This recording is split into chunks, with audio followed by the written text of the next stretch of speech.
एक इसम केरू सपकाळ म्हणून आहेत, वयस्कर आहेत. त्यांच्यावरती उपचारादरम्यान त्यांची मयत झालेली आहे ते. तर त्या अनुषंगाने त्यांच्या नातेवाईकांचं ट्रीटमेंट व्यवस्थित दिली नाही असं म्हणणं आहे आणि त्याच्यामुळे त्यांनी ही तोडफोड केलेली आहे.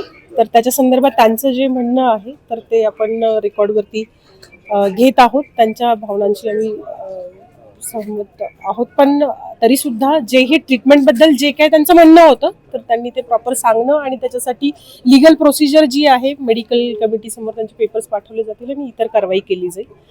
पण कोणत्याही प्रकारे अशी तोडफोड आणि हे करणं हे योग्य नाही. पण मॅडम हॉस्पिटलवर गंभीर आरोप करण्यात आलेले आहेत. हॉस्पिटलच्या डॉक्टरांनी पेशंटच्या छातीवर बसून जोरजोरात दाबलं, त्यामुळे त्यांचा मृत्यू झाला.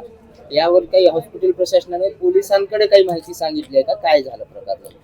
त्यांच्यावरती जे काही उपचार केले त्याचे डॉक्युमेंट्स आणि हे जे आहेत ते आपण घेतले जातील. काही निग्लिजन्स असेल तर त्या अनुषंगाने त्यांच्यावरती जी पुढची जी आहे तर ती कारवाई होईल. पण आता सध्या ते पेपर्स घेणं आणि त्याच्यानंतर त्या कमिटीकडे पाठवून पुढची कारवाई केली जाईल. किती जणांना ताब्यात अजून जे आहेत तर त्याच्याबद्दल चालू आहे, त्यांना घेणं वगैरे चालू आहे. ठीक. सीसीटीव्ही बघितल्या आपण, काय नेमका प्रकार घडलाय? किती लोक होते तोडफोड करायला? ते सीसीटीव्ही बघणं सुरू आहे. थोड्या वेळात आपल्याला पूर्ण डिटेल कळवलं. दोघांच्याही आता ज्या आहेत तर त्यांना बोलवलेलं आहे. त्या दोघांनाही त्यांच्या कंप्लेंट ज्या आहेत तर त्या घेतील आणि त्याच्याप्रमाणे पुढची जी कारवाई असेल त्यांच्या सांगण्याप्रमाणे त्यांच्या ज्या कंप्लेंटमध्ये असेल तर त्या पद्धतीने पुढची कारवाई केली जाईल.